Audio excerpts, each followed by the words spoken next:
Welcome to You Make the Difference. I'm Wanda Walker, and today I'm talking to Amelia Cotton. Amelia Cotton is a probation officer, and she works with the Hogansville Police Department. Welcome to the show, Amelia. Thank you for having me. And you're also the founder of Troup County Anchor Yes, ma'am. Foundation, so we're going to talk about that too. Okay. You're very active in the community, and I love to talk to people who are out doing things and making a difference in the community. So Amelia, tell us about your work with the Hogansville Police Department.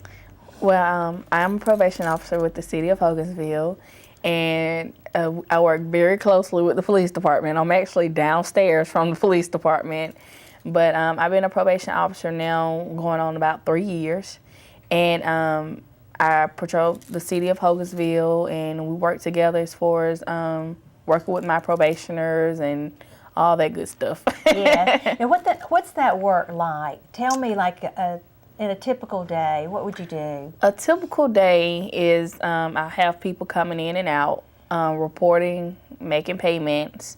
Sometimes I have to issue warrants. That's something I don't like to do, but it is a part of the job. I also like to reach my probationers, try to work with them, because just because they're on probation doesn't mean they're a criminal. Sometimes it just means that, hey, I didn't have enough money to pay my ticket. That's right. So I kind of need a payment plan to help. And probation and law enforcement kind of get like a bad rep sometimes because of other people that are in the criminal justice field, but everyone is not that way. The city of Hogansville, we're a city of friendly people. I know it. So we try to work with our probationers and the community in Hogansville. We try to give them that second way out to say, hey, I made this mistake, but don't dwell in it. Let me do what I have to do, handle my consequences, and move on. That's right. And so that's the goal that we try to put out as a probation officer. Now and then we have some who don't want to follow those rules, so that's when we have to enforce the law. Yes. But we do try to work with our probationers. I knew you did. Yeah. All right. So you are very involved in the community. Yes. And so tell me some of the things you do, and also how that passion developed for you. Well, it started out, I went to Miles College in Birmingham, Alabama. And I graduated, and I was employed there in Birmingham. And I said I was never coming back home. LaGrange was not going to be home for me. I was not coming back. But God had another plan, so here I am now. And when I came home, there was a lot of things going on in the community that I just didn't like. I knew that was not LaGrange that I grew up in. Right. And I wanted to get out and help do something about it, like put a change in our community. So I got together with some friends, and we all came together and said, hey, we want to put a stop to our community, the violence as well. And we called Chief Detmar and asked him some of the things that was going on, and we told him our plan, and him, Mayor Jim Thornton, and Sheriff Woodruff was right there, and anything that we needed help as far as information or statistics or just being a listening ear, they were right there. And they participated, didn't they? Yes. Yes. All right, so was the first thing you did the field day? No, the first thing I did was taking care of home. Okay. It was at the Wheaton Griggs Recreation Center, and it was a way of introducing ourselves to the community, and it was our way of giving back, saying, hey, we want to take care of home. We gave away school supplies. We had speakers Elijah Kelly, O'Shea Smith, and Tyrone Poole. And they were our motivational speakers to let them know that, hey, they are from here as well. And Elijah Kelly, who's very successful, Tyrone Poole, 2-time NFL Super Bowl champion. Right. So, and they came right here from Troup County. So we wanted to show them that, hey, if you have dreams, follow them. And we had high school kids sing, and it was just a great day. Giveaways. It was awesome, and that was our first event. That's awesome. And then you did a field day, right? Yes. We did we called it a citywide field day. And that's when we introduced, well, it's already been introduced, but that's when the police department took off those hats and interacted with the community. They played basketball with them. We had a relay race. We gave away trophies. We gave away prizes, cash awards. It was just a great day to see how our city officials and law enforcement involve themselves in the community. Yes. So it was great. Well, what was the reaction of the police department and those who participated on that level? What did they think about Field Day? Well, they loved it because the community was kind of standoffish, like, why are they here, you know? But when they saw and they got out there and they was talking to them, and you had Chief Detmar out there, Yeah. I mean, talking to them and listening to them, and you know, standing around and just offering advice, and they were able to kind of work on bridging the gap to say, hey, we can interact, and you know, and the community can act right as well. You know, you don't have to always have on that, well, I'm going to arrest you or something like that. And at first, the community was kind of standoffish, but in the end, we all came together as one, and that's the goal, coming together as one. Yes. And so you're serving on Chief Detmar's community outreach committee also. Correct. Yeah. So you are a big catalyst in building relationships between the police department and the sheriff's department and the community. Right. Yeah. Absolutely. And that's the goal, because I work on both sides. And I understand, I guess I try to get the community to understand where the law enforcement is coming from, just as well as getting law enforcement to understand where the community is coming from. And I always tell the community, they are humans just as you. They're citizens as well. And it's about bridging that gap. And a lot of things that's been going on in the world, you know, not here, but sometimes it can cause a conflict and that trust is lost. So we have to work on building that trust, because, of course, we never want those things to happen here. But we want to work on building that trust. And I think that Chief Detmar and the mayor have been very positive on working on those things so those situations won't happen here. Yes, I think so too. And also I think that, you know, the image of the police department or the sheriff's department needs to really come forth as our protectors. Right, absolutely. And they're here to help us. Absolutely. And they are involved so much in the community. Absolutely. And they are involved in things that maybe, you know, people don't know about, like the Harmony House, and you know, have served on the board and are real promoters of protecting women who are abused and families, and have a heart for reaching out to families when somebody's in jail or in prison. And so they're really top-notch people. Yes. They really are. Yes. And I've said this before, but they're the people who run to dangerous situations where, you know, if somebody's got a gun or something, I'm going to run the other way. Right. But they have to run to that. And so we really need to express our appreciation for what they do. Absolutely. And you're very good at doing that. Thank you. Now, I know you had a meeting called Stop the Violence. Yes. Tell me about that meeting, and what was your ideas behind that, and then what has happened since that meeting? The meeting Stop the Violence was just to hear the community ideas on what they think should be next. And because we've had a lot of shootings, so it was bringing the community in to say, hey, what do you think? What do you think should happen? What's your opinion on it? How do you feel? Do you feel the police are doing their job, or you don't feel like they're doing their job? Those are the questions that we ask the community, just to try to get a feedback on what do they feel. And out of that, we got our next event. Yes. and so your next event was the retrospective for Time of Healing. Yes. And that was at the LaGrange College. Yes, and we came together with West Georgia Stars, the Housing Authority, nonprofit, Southern Empire, LaGrange Police Department, and the Sheriff Department. And also had a few members outside who wasn't even in an organization, like Ashley Cousins, who came together and wanted to help with us as well. Okay, so tell me about that event. That event was, since there was so much going on, we wanted the community to have a time of healing.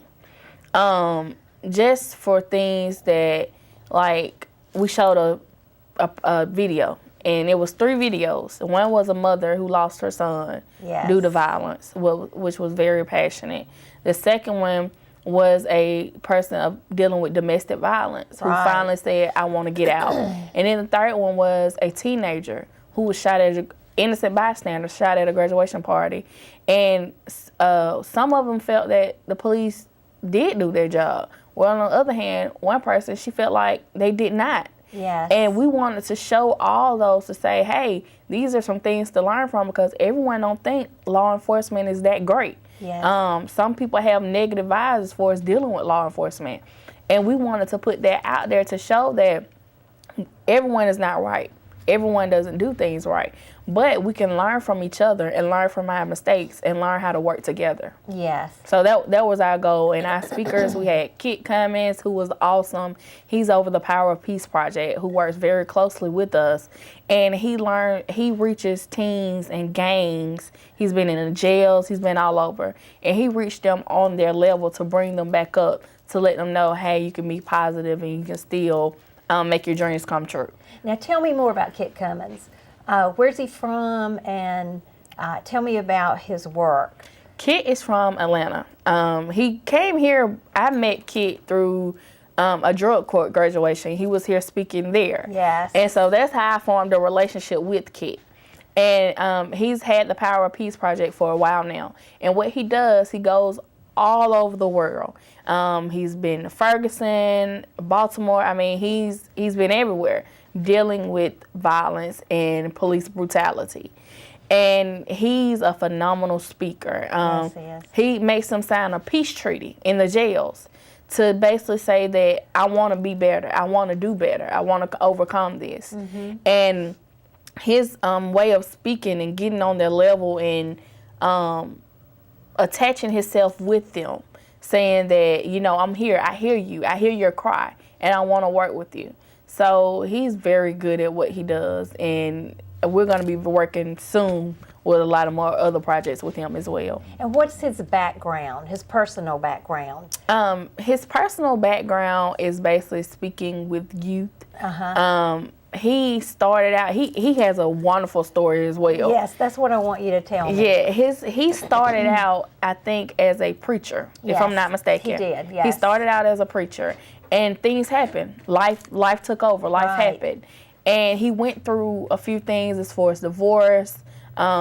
He cheated on his wife, you know, other Yes. things. He has a wonderful testimony. And he overcame all those things, and now he has the power of peace. And he tells his story everywhere he goes. And, you know, like they say, you can't tell his story better than he can. That's right. So I only know different things of it. Did he deal with addiction? Yes. That's what I was thinking, too. He dealt with a lot of stuff, but he overcame those did. things. And we are all overcomers. yes, Some of us don't know it yet. Right. But right. we're all overcomers. Absolutely. Yeah. So he's wonderful. I love working with And kids. he would like to get into our school system, wouldn't he? Yes, he would love to get into the school system, and we're trying to work on that as well, because the way he can reach our youth, Yes. and sometimes we have to bring others in who can reach our youth sometimes better than we can. That's Even right. as a parent, you know, sometimes your kids don't tell you everything. So it's good to have that person, a positive person, someone who's going to lead them the right direction to help them, you know, get through things, because a lot of these kids go through things that we could never imagine. Yes. But it's a new generation, it's a new lifetime. So he reached them on ways that we possibly never could. Yes. So we definitely want to work on him getting into the school system. That's right. And we're going to do that, aren't we? Yes. Yes. Okay. I attended that retrospective, A Time for Healing, and it was very impactful. And I want you to tell basically the 3 stories. Okay. I want you to tell about the mother whose son was shot first. Okay. I won't give names. All right. But the first video we had was a mother whose son was shot. Innocent bystander as well. Hanging out with his family, and something happened. She got the call. Well, she was there, and, you know, someone who was being mean and hateful Yes. went back and got a gun and chased him down and shot him. Yes. So she felt like that the DA's office and the police department did their job. Yes. Her son, I think he was 17 when he got killed, and if he was here today, he would probably be 26. I could probably see him in the NFL or something. Yes, I mean, he was great. He was all around student, smart. I mean, just football player. He was just awesome. Yeah. So if he was here today, I could probably see him in the NFL doing something great. I mean, he was just that positive person, had a big impact on others. So if he was here, I could definitely see him doing something great. Yes. The second one we had was a domestic violence victim. She's been in it, I think, for maybe 30 years. Mm-hmm. And it's like something clicked off and said, I gotta go. I gotta get out of this. And she had a neighbor that helped her. And he beat her. She was on drugs. I mean, he just did awful things to her. And she finally was like, I gotta leave. And so she went and hid until her neighbor got home. Out there in the yard somewhere, she hid. Yes. And when her neighbor got home, took her to the Harmony House. Yes. And Sheriff Woodruff helped with that situation. And she felt like that they did their job as well. Then the third video we had was a teenager who was an innocent bystander at a graduation party and was shot. And she felt that the police didn't do their job. Yes. In her situation. So those are the stories that were told, and we have our positive, and sometimes we have a negative impact that the police sometimes didn't do their job. But those things happen. Or the person perceived that they didn't do their job too, right? Right. So we get those opinions, and we want to put them out there to let them know that, hey, everything is not always right.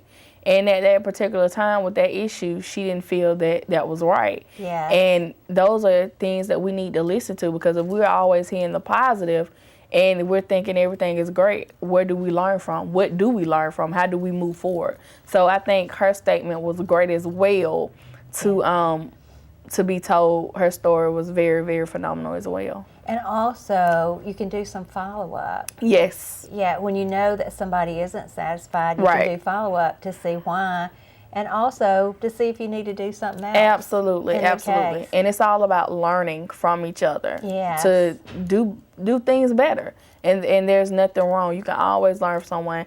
And like my statement, I always say, reach one, teach one. Yes. All right, so you're trying to involve young people. Yes. Tell me about that. Who's involved, or how many young people are you involved with, and what are you trying to do? Oh, I'm involved with so many young people. I am involved because I'm also the varsity basketball cheerleading coach at Callaway High School. Wow. So I am involved with young people on a daily basis. But dealing with my organization, we want to reach our youth from all ages, even young adults, because I am a young adult. Yeah. So we want to reach all ages and just connect with them, and even give us ideas on what to plan next, or what event should we do, or how should we do it. I always like it, and I always like to work with other organizations as well, because I just feel like it's about coming together. We all have the same goal, to save our community. So why can't we come together and work together as one to better it? So I love working with other organizations, and the community outreach give me the opportunity to work with other organizations so we can come in together. And that's what we did with Retrospective of Time of Healing. We pulled in other organizations to work together. Yes. So in working with the young people, how do you feel that they are feeling about living in LaGrange? Do they feel fairly well safe, or are they anxious about things that are happening? What is their take on it? Some of them like LaGrange. Yes. Some of them don't. Yes. I think LaGrange is building, and sometimes they don't see, but I have to take in their opinion. There's nothing here to do for the youth, and that's the biggest concern. And I think that's why we try to plan a lot of events. The youth, if it's something to do, or they're trying to find something to do, we have to go up 85, and to Atlanta or to Noonan in order to do things. You know, now they're building up downtown. They have the movie theater, but some of the kids like to bowl. Some of them like to skate, or just things for them to do. And LaGrange, Mayor Jim Thornton, he's working very hard on this. But as of right now, some of the youth feel like there's nothing to do. It's boring. They have the basketball games and football games, but something in order for them just to do, some of them feel that it's nothing to do. And on some parts, I do agree with that. That we do need to try to find more activities and things for the youth to get involved in, because sometimes I feel like they're overlooked. They're not looked at on some things. Sometimes they're kind of looked and pushed to the side. So that's where my organization tries to come in with other organizations to try to find them something to do. Entertainment. Right, because if not, then sometimes that leads into violence. It leads into trouble and other things. Yeah. So I think that if we could find more entertainment and more things to bring here to LaGrange for our youth to do, I think it'll be great. Do you know that I've been hearing that ever since I was a teenager? Right, I have too. I have nothing to do for us in LaGrange. Right, absolutely. And I've even said it. Yeah, yeah. I've even said it as well. So, and I think Jim is doing a great job trying to bring things here as well. It's just working with him. You know, I can actually say that he has done a good job on trying to bring things here. Yes, and sometimes when I've talked to young people, they said that they would just like to have a place where they can get together and talk. Right. And, like maybe a coffee house or something where they're welcome there and they can sit and just enjoy their friends and hang out. Because, you know, if they hang out in certain places, they're kind of told they have to leave. Right. Those kinds of things. Right. So they need a safe place. Absolutely. I agree with that. Maybe like an arcade or something, or I know it's a place in Atlanta called Andretti's. Maybe we can get something like that down here, you know, just something for them to do because they need that outlet. Yes. Now, so do you have future plans for Anchor? What are the future plans? Yes. We have so many plans coming up. I can't speak on a lot of things because it's still in action, it's still working. Yes. But what we're trying to do now is working with very closely with another organization, trying to build up that graduation rate on working with kids and our youth. Yes. For getting into college and stuff. So that's our next big step. Everything is not into motion, but that's what we're trying to get done, and I think we're going to be pretty successful at that. So, yes. Now tell me how the community can help you. The community can help in so many ways. Yes. Mentors, being there working with the kids, and when I say mentors, dedicated. Right. Because we can't go in and out of kids' life. You have to be dedicated. Because sometimes they already have family members who leave them. So if you're not going to be dedicated and consistent, I don't like for. If you're not going to be consistent, I don't want the help. Right. But if you're mentors, just being there, supporting Troup County Anchor Foundation, supporting other organizations, working together as one. Sometimes we need funds to put on these different events. Yes. So we take in funds, even if it's just $1. It's something. It can buy a kid a drink. Yes. And we also can just sending in ideas. You know, we like to hear what the community thinks as well for our next event. So the community can help us in a lot of ways. Okay, so how would somebody get in touch with you? They can get in touch with me we have our P.O. Box at 2701 LaGrange, Georgia. That's our P.O. Box. Also, our email is anchorfoundation@yahoo.com. We're also on Facebook at Troup County Anchor Foundation. Also, my email, amiacotton@yahoo.com. And I like to do things by email because I like to work with them on a personal, and then I give out my number. Yes. Yes, ma'am. Okay, I want to talk about you a little bit. Okay. Tell me, you've just finished or you're just finishing up your master's. Yes, I'm finishing up my master's in public business administration from Strayer University. Yes. I will be finished this December, praise God. Yes. So I will be done with that. My undergrad is in criminal justice. And I graduated from Miles College in Birmingham, Alabama. I'm a native of LaGrange. I went to LaGrange High School. My parents are here, Wanda and Roger. I have a beautiful 7-year-old daughter, Anaya Rutledge. Yes. My whole family's here. This is home. Yeah. And so what are your future aspirations for yourself? My goal is to, work on building my foundation, and I always wanted to be a court administrator. So hopefully soon that comes in as well. But I just been so blessed for so many different opportunities. So whatever door God's open, I'm there. Okay, that's great. Yes, ma'am. Okay, and so if somebody wants to come to an anchor meeting, do you have them on a regular basis? Sometimes we do. Right now, we're busy working with other organizations. Okay. So we haven't set up an anchor meeting, but we always post them on Facebook. We put them in the paper when we're getting ready to have them. So they're very we put them out there pretty well. Yes. And so, Amia, since you've been working with the community in any capacity, whether it's as a parole officer or in the Anchor Foundation, what has been your most rewarding experience? I would say my most rewarding experience would be the retrospective of Time of Healing. Yeah. Dealing with the foundation. That was a day of knowledge. That was a day of meaning.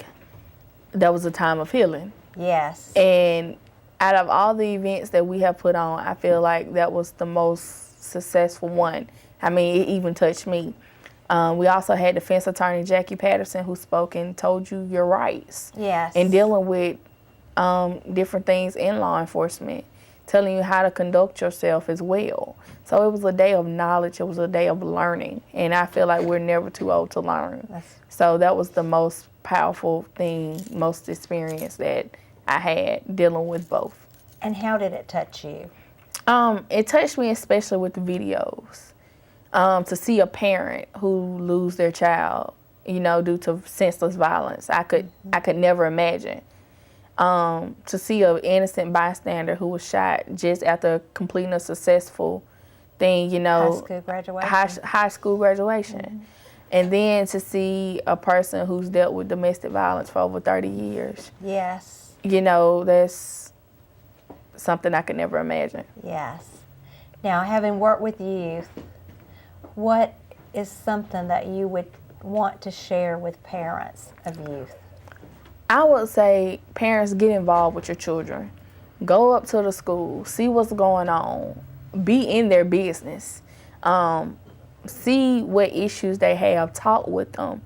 Even just a simple of how was your day, because some kids don't get that.